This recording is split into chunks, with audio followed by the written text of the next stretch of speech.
오늘 3부 예배 나오신 여러분들을 축복합니다. 잘 나오셨습니다. 이 더위에 건강하시게 되기를 바랍니다. 여러분 예수님으로 충만하세요. 여러분 성령님으로 충만하세요. 말씀으로 충만하시기를 바랍니다. 우리 옆에 있는 분에게 예수님으로 충만하세요, 그렇게 인사하겠습니다. 예수님으로 충만하세요. 예수님으로 충만하시기 바랍니다.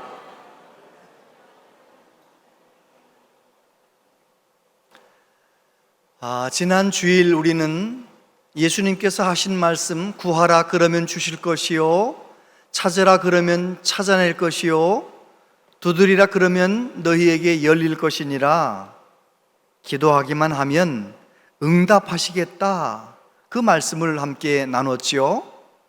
응답만 하시는 것이 아니고 하나님 앞에 간절히 기도하는 사람은 성령을 주실 것이다, 성령을 받게 될 것이다 라고 말씀을 들었습니다.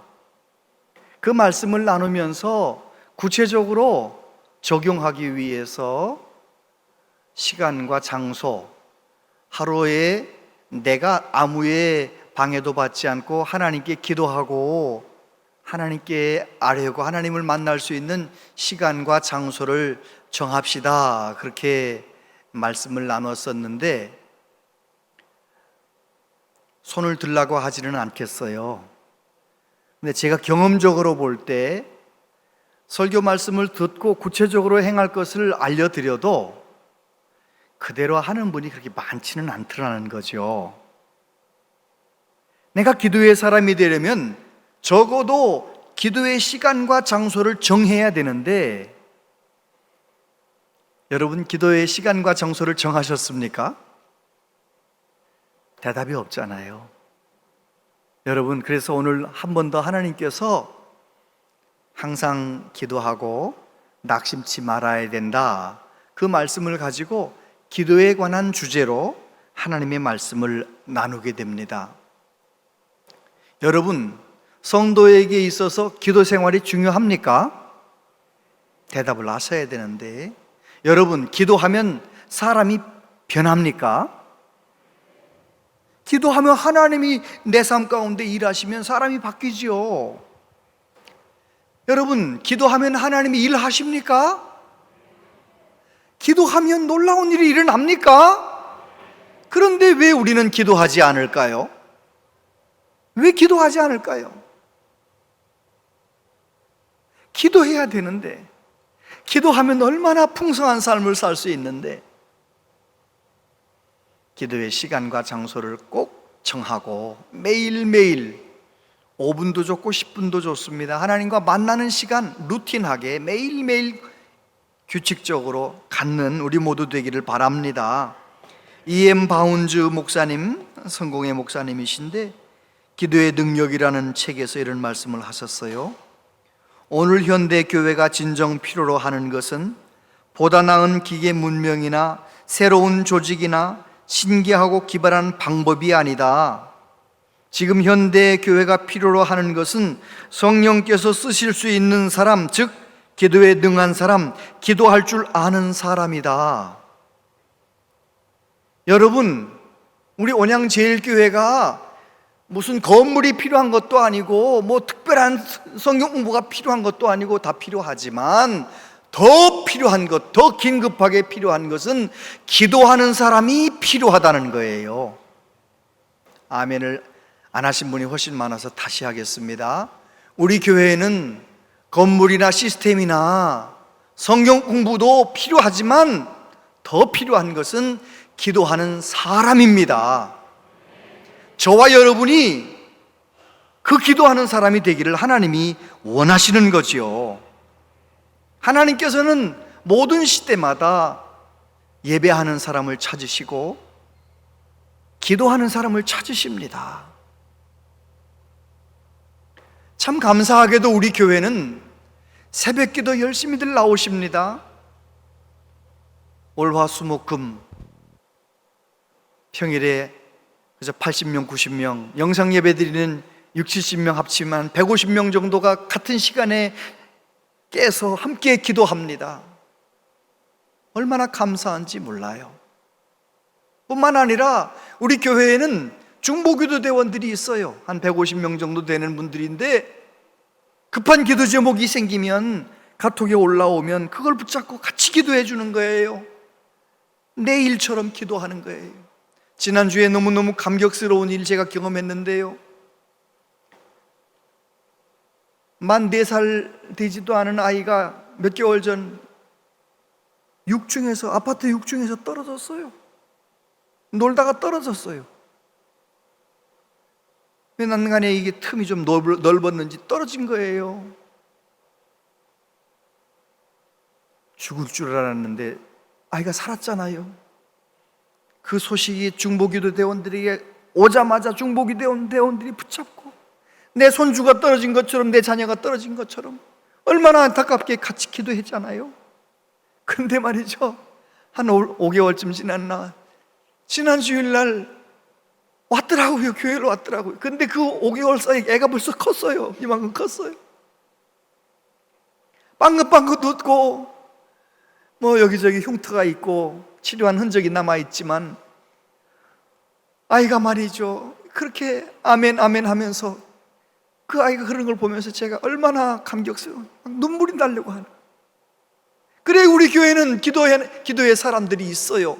그런데 하나님께서는 그렇게 특별하게 구별된 기도의 사람뿐만 아니라 우리 교회 모든 성도들 다 함께 기도의 사람이 되라고 오늘 말씀하십니다. 첫 번째, 항상 기도하고 낙심하지 말라. 1절에 보니까 예수께서 그들에게 항상 기도하고 낙심하지 말아야 할 것을 비유로 말씀하여, 예수님께서 제자들에게 항상 기도하고 낙심하지 말아라, 그 말씀을 하시면서 비유로 설명하셨는데 뭐라고 하셨다고요? 항상 기도하고 낙심하지 말아라. 그러면 항상 기도하면 낙심한다는 거예요? 낙심하지 않는다는 거예요? 낙심하지 않는 거예요. 여러분, 이 세상에는 낙심할 일이 많습니까? 없습니까? 많죠. 배우자 때문에 낙심할 일이 많아요? 적어요? 옆에 배우자가 있어도요, 괜찮으니까 이렇게 대답하셔야 돼요. 아주 많습니다. 이렇게 말씀하셔야 돼. 여러분, 남편 때문에 낙심할 일 많아요? 안 많아요? 아주 많습니다. 여러분, 아내 때문에 낙심할 일이 많아요? 적어요? 아주 많습니다. 자녀들 때문에 낙심할 일이 많아요? 적어요? 아주 많습니다. 아주 많습니다. 우리가 살면서 다른 문제 때문에 낙심하는 건 그냥 괜찮은데 배우자 때문에 낙심하는 게 얼마나 어려워요. 세상 다 잃어버린 것 같은 낙심을 하잖아요. 자녀 때문에 낙심이 되고 걱정이 되면 얼마나 힘들고 어려워요. 이 세상엔 낙심할 일이 정말 많아요. 그런데 우리 예수님께서는 항상 기도하고 낙심하지 말라고 말씀하시는 거예요. 여러분, 이 말씀을 내 마음속에 새기고 저와 여러분도 항상 기도하는 사람, 기도 많이 하는 사람, 그래서 낙심할 일이 있어도 그 일에 매이지 않는 사람, 자유한 사람 되시기를 축복합니다. 드라마에 보면 산부인과에서 아기 분만하는 그런 것 나오잖아요. 그러다가 나중에 아기가 응애 응애 하면서 태어나요. 그런 장면을 보면 여러분 무슨 생각하십니까? 이 세상의 모든 사람들은 다 그렇게 엄마 배 아파서 태어나는 거예요. 응애하고 태어나는 거예요. 핏덩어리로 태어나는 거예요. 그래서 살아나가지고 사춘기 때 부모님 속 되게 썩이다가 조금 시간과 좀 철들면 이제는 일도 좀 하고 부지런히 사회생활하고 일하고 살다 보면 세월이 흘러가 금세 80이 되고 금세 70이 되고 그러다 보면 여기저기 아파서 이제 죽을 준비하는 거죠. 그러다가 몇 년 안 가서 노쇠해가지고 이제 돌아가시는 거예요. 이렇게 말하면 사람이 사는 게 다 똑같잖아요, 그죠? 태어나서 자라나서 속속에다가 일하다가 죽는다. 그런데 인생을 가만히 들여다보면 얼마나 다른지 몰라요. 어떤 사람은요, 성경에서 말씀하는 생수의 강을 경험하며 살아요.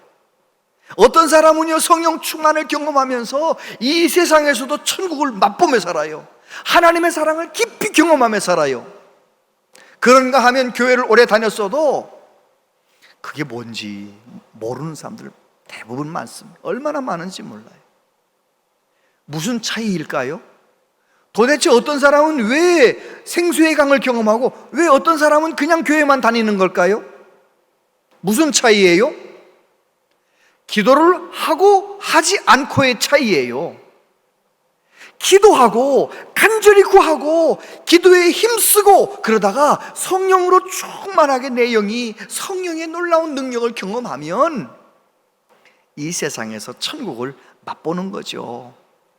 천국을 맛본 사람은요, 늙어도 걱정이 없어요. 아파도 걱정이 없어요. 왜요? 천국 갈 거니까. 천국에 그저 예고편 조금 보여주는 천국의 맛보기만 봐도 이렇게 좋은데 진짜 천국 가면 얼마나 좋을까? 그래서 천국을 맛본 사람은요, 신앙생활하면서 얼마나 기쁜지 몰라요. 소망이 넘치는 거예요. 저는 우리 모든 교우들이 기도의 사람 되시고 성령의 사람 되시고 천국을 맛보시고 천국을 사모하는 은혜가 있게 되기를 바랍니다. 사도 바울은 말하죠. 쉬지 말고 기도하라.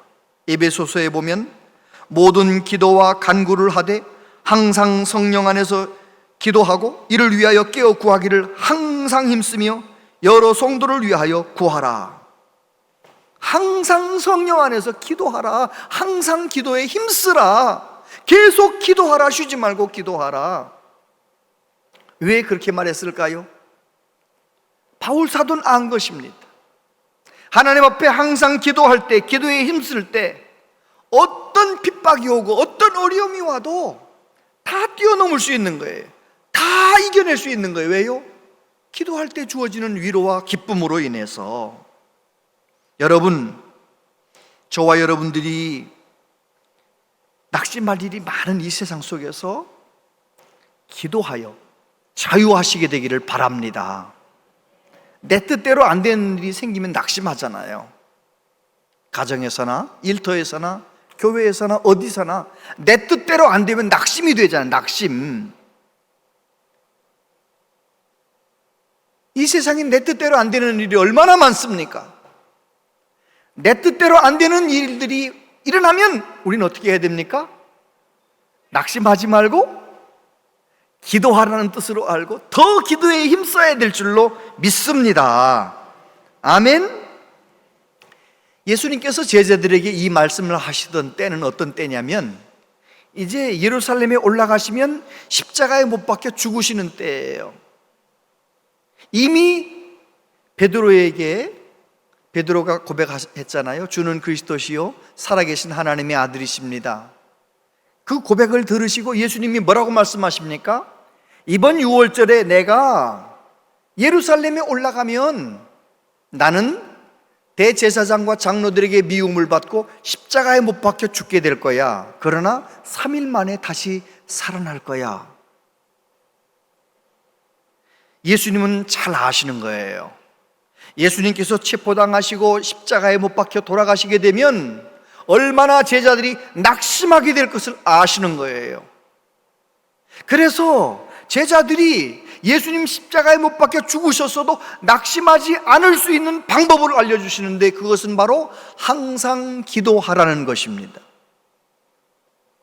여러분, 우리가 살면서 낙심할 일이 많지만 분명한 것은 항상 기도하면, 깨어 기도하면, 기도에 힘쓰면 낙심하지 않을 수 있어요. 아멘. 왜 그렇습니까? 내가 기도하면 성령님이 내 심령 가운데 역사하시는 거죠. 로마서에 보면 이런 말씀이 있습니다. 이와 같이 성령도 우리의 연약함을 도우시나니 우리는 마땅히 기도할 바를 알지 못하나 오직 성령이 말할 수 없는 탄식으로 우리를 위하여 친히 간구하시느니라. 늘 깨어 기도하는 사람은 내 안에서 역사하시는 성령님의 도우심을 경험하는 것입니다. 맛보는 것입니다. 낙심하지 않을 사람은 아무도 없습니다. 엘리야가 어떤 사람인가요? 엘리야는 북이스라엘 아합 왕이 그렇게 악하게 통치하던 그 시대에 하나님 앞에 깨어 기도하는 사람이었습니다. 하나님과 소통하는 사람이었습니다. 그래서 바알 선지자 450명하고 하나님 앞에 기도하면서 영적 대결을 해서 그날 불이 내려와서 제물을 불태웠잖아요. 똑같은 날 어떤 일이 일어났습니까? 하나님이 기도하는 명령을 따라 기도하다가 3년 6개월 동안 비가 내리지 않던 그 땅에 소나기가 내리게 만들었던 능력의 선지자예요. 그 다음날 어떤 일이 일어납니까? 어제는 능력 있는 선지자였는데 오늘은 이세벨이 죽인다라고 말하고 상황이 어려워지니까 낙심하는 거예요. 엘리야가 하나님을 바라볼 때는 수많은 대적들 앞에서도 담대하게 기도하고 담대하게 영적 싸움을 선포하는데, 그런데 그가 상황을 바라보고 문제를 바라보니까 낙심하는 거예요. 로뎀나무 그늘까지 도망쳐서 죽여달라고, 나 죽고 싶습니다, 그러는 거 있잖아요. 엘리야가 그렇게 낙심한다면 이 자리에 하지 않을 사람이 누가 있겠습니다. 다 낙심하는 거예요. 누구든지 낙심하는 거예요. 갈라디아서 6장에 보니까 우리가 선을 행하되 낙심하지 말지니 포기하지 아니하면 때가 이름에 거두리라. 형제들아 너희는 선을 행하다가 낙심하지 말라. 누가 낙심하지 않을 수 있습니까? 예수님은 말씀하세요. 항상 기도하는 사람은 낙심하지 않을 수 있다. 여러분 낙심하며 사시렵니까? 항상 기도하며 사시렵니까? 기도하며 사는 삶이 지혜로운 삶이에요. 우리 예수님은 이 세상 사시면서 항상 기도하는 행복을 누리셨던 분이에요. 항상 기도하셨기 때문에 예수님을 대적하는 사람들 얼마나 많았지만, 예수님을 십자가에 못 박으려는 사람들이 있었지만 예수님은 낙심하지 않으셨어요. 사도 바울도 마찬가지지요. 쉬지 말고 기도하라, 그가 경험했거든요. 여러분 오늘도 마찬가지입니다. 기도하면 낙심할 일이 생길 때 낙심할 일에 매이지 않는 거예요. 우리는 오히려 기도하면서 그 낙심할 일이 생기면 더 많이 기도하면서 정말 지혜롭게 능력 있게 살아가는 참된 그리스도인이 되는 것입니다. 두 번째, 반드시 응답하시는 하나님을 말씀하시는데 2절부터 보면 이르시되 어떤 도시에 하나님을 두려워하지 않고 사람을 무시하는 한 재판장이 있는데 그 도시에 한 과부가 있어 자주 그에게 가서 내 원수에 대한 나의 원한을 풀어주소서 하되, 그가 얼마 동안 듣지 아니하다가 후에 속으로 생각하되 내가 하나님을 두려워하지 않고 사람을 무시하나 이 과부가 나를 번거롭게 하니 내가 그 원한을 풀어주리라. 그렇지 않으면 늘 와서 나를 괴롭게 하리라 하였느니라.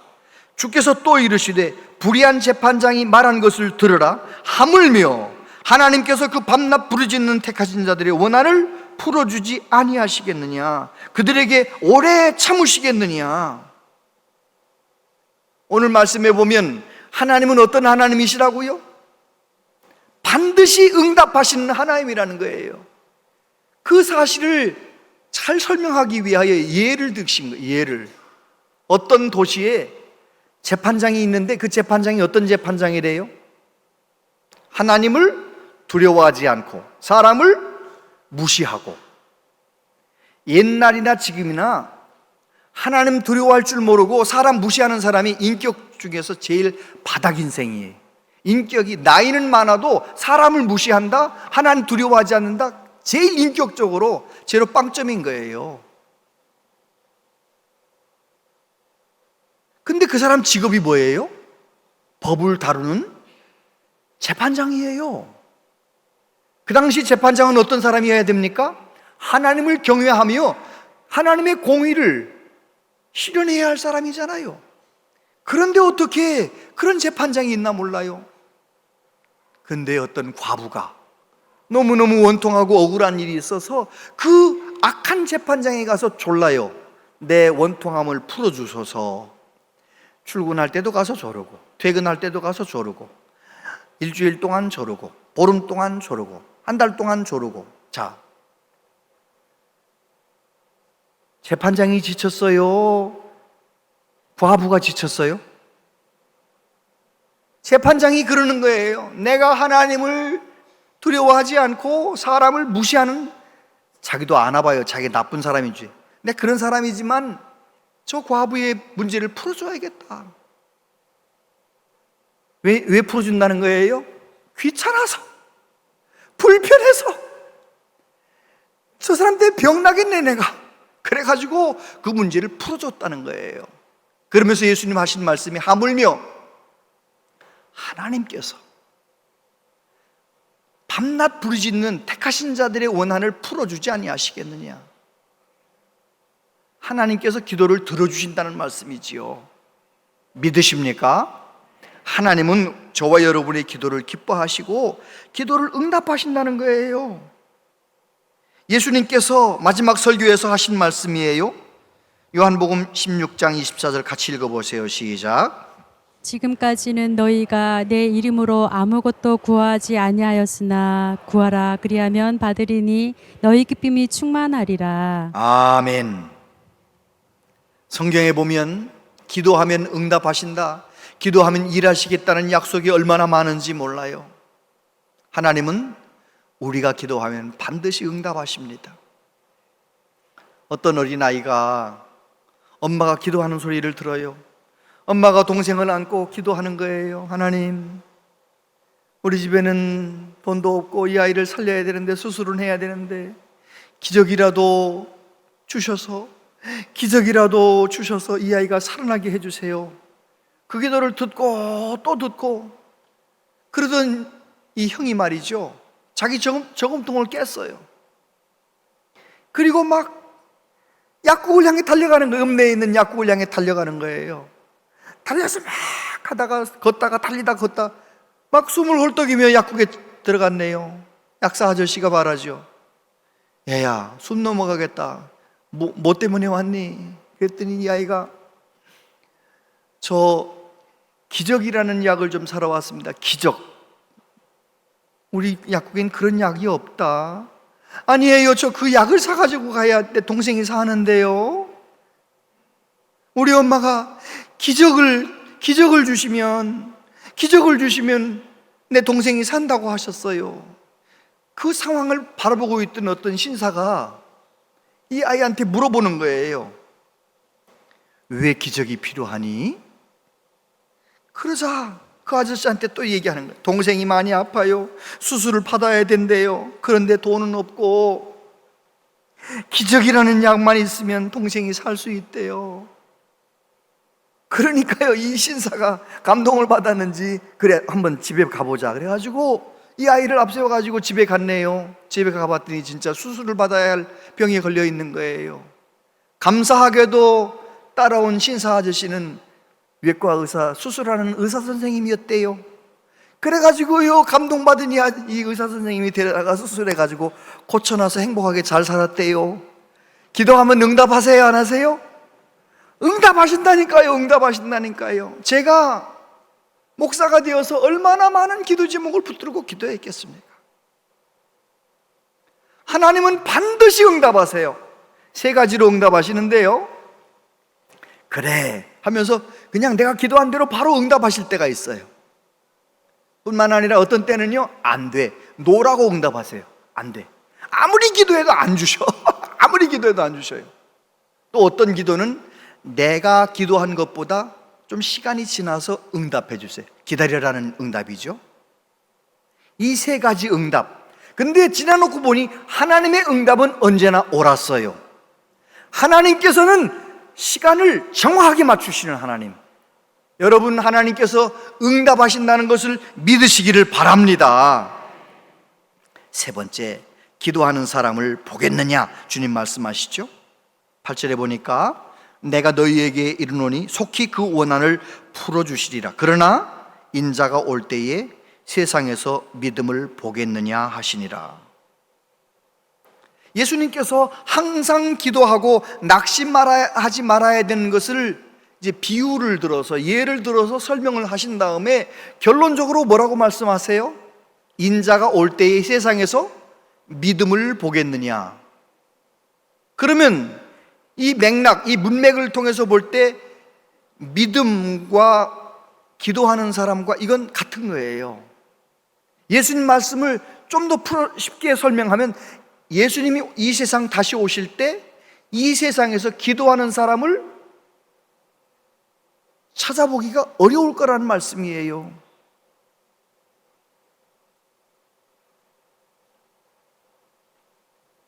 (50년) 전, (60년) 전만 해도 얼마나 성도들이 기도 잘했는데, 뭐가 그렇게 바쁜지, 뭐가 그렇게 갈 데가 많은지, 뭐가 그렇게 할 일이 많은지 기도할 시간이 없는 거예요. 기도할 시간이. 여러분, 저는 우리 교회가 모든 성도들 이 말씀 붙잡고 시간과 장소를 정해놓고 날마다 기도하셔서 예수님 만약에 다시 오시면 저와 여러분이 기도한 사람으로, 기도의 사람으로 발견되는 은혜가 있게 되기를 바랍니다. 다윗은 기도하는 사람이었잖아요.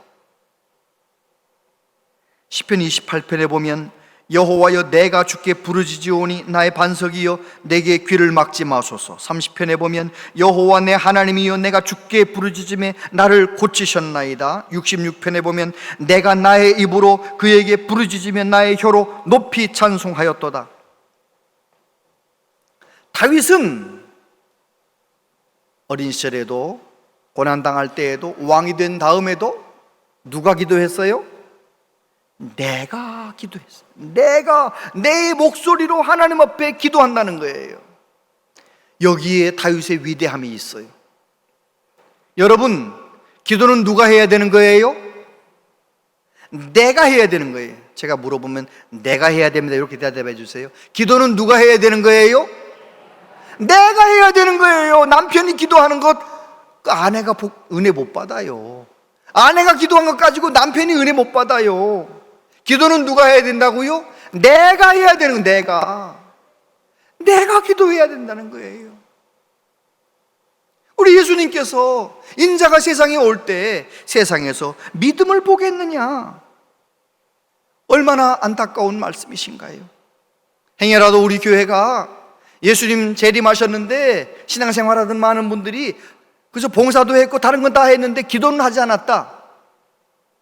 여러분, 기도하지 않는 믿음 생활은요, 죄송하지만 내 열심이에요. 내 열심으로 신앙생활하는 것은 하나님이 인정해 주지 않아요. 기도해서 하나님 주시는 능력으로 하나님 영광을 위하여 봉사해야지. 내 열심으로 내가 영광 받으려고 내가 내 잘난 맛에 열심히 했다? 그건 하나님하고 상관없는 거예요. 다시 말해, 기도하지 않고 신앙생활하는 것은 하나님께서 인정해 주지 않는 거예요. 그렇다면 우리 어떻게 해야 할까요? 기도해야 되겠죠. 기도의 사람 되시기를 축복합니다. 요한 깔뱅은 그런 말을 했습니다. 하나님의 이름을 부르는 것보다 하나님을 더 기쁘게 하시는 것은 없다.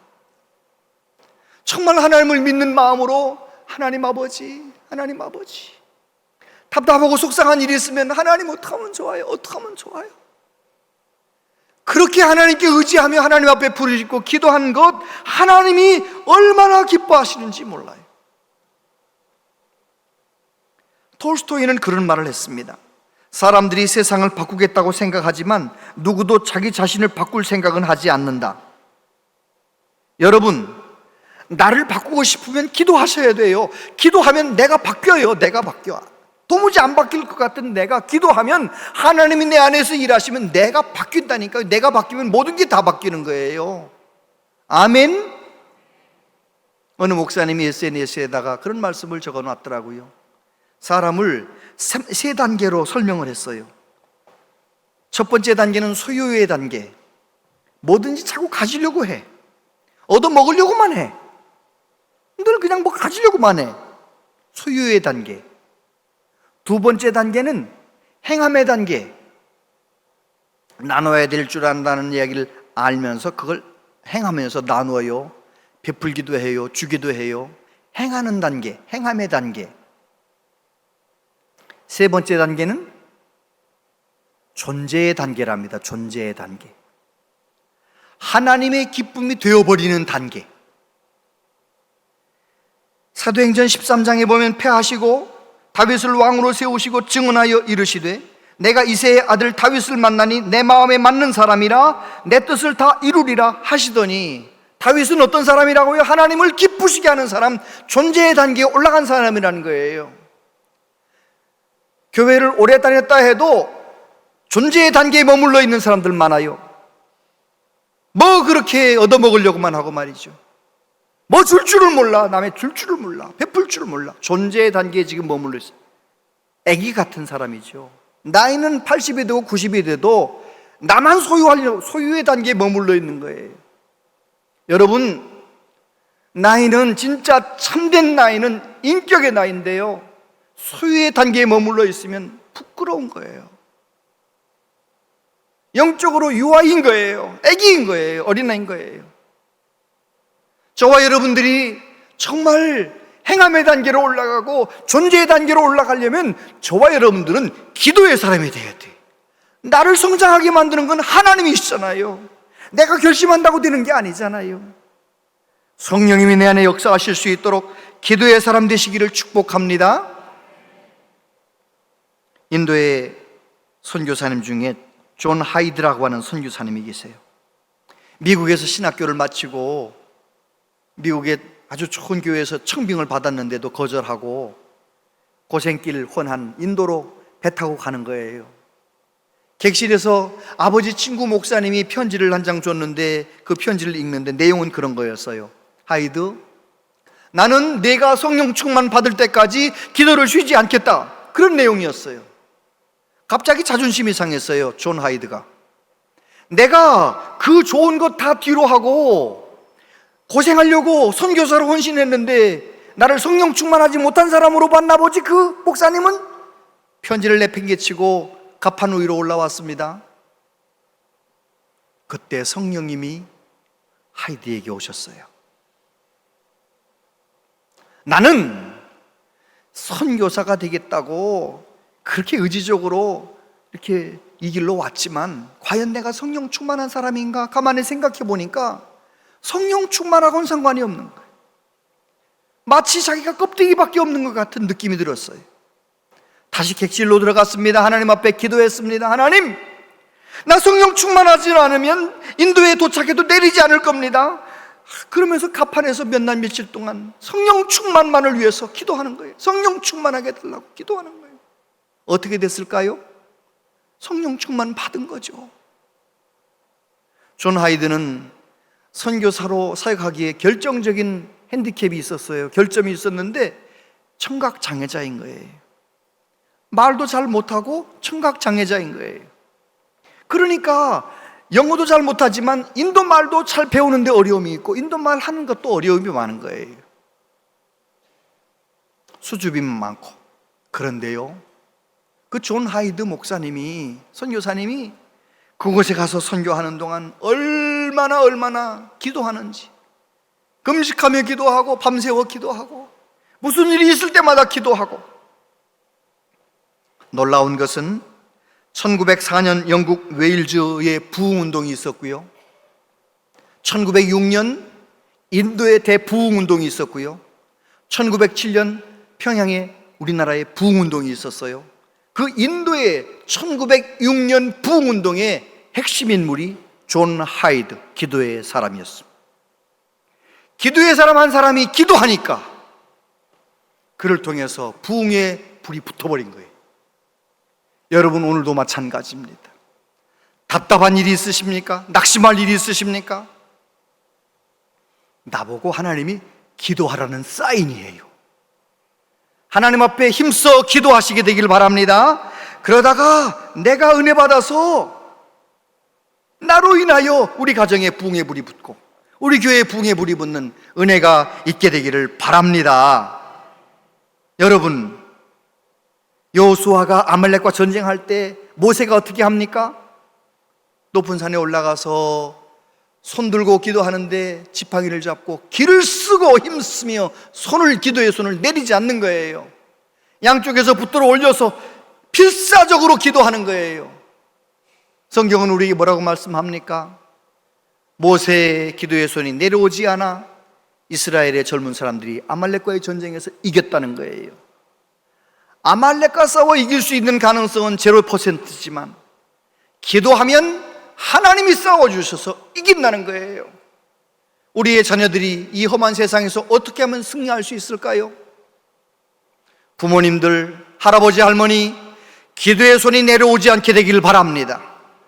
우리 교회가, 여러분의 가정이 어떻게 하면 하나님을 기쁘시게 하는 교회가 될 수 있을까요? 하나님 기뻐하는 가정이 될 수 있을까요?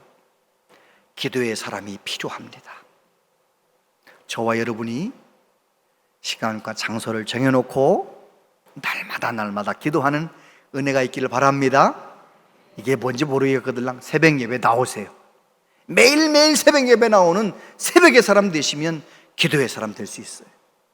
기도의 사람 되셔서 하나님의 기쁨 되는 우리 모두 되시기를 축복합니다.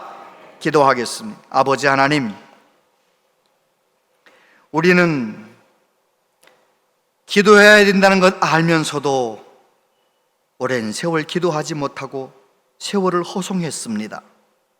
아버지, 지금 이 시대는 기도하는 사람이 필요하다고 하는데, 우리 교회는 기도하는 사람이 필요하다고 하는데, 하나님, 제가 기도하는 사람 되고 싶습니다. 성령님 도와주시옵소서. 기도의 사람 되게 하여 주시옵소서. 예수님 이름으로 기도하옵나이다. 아멘.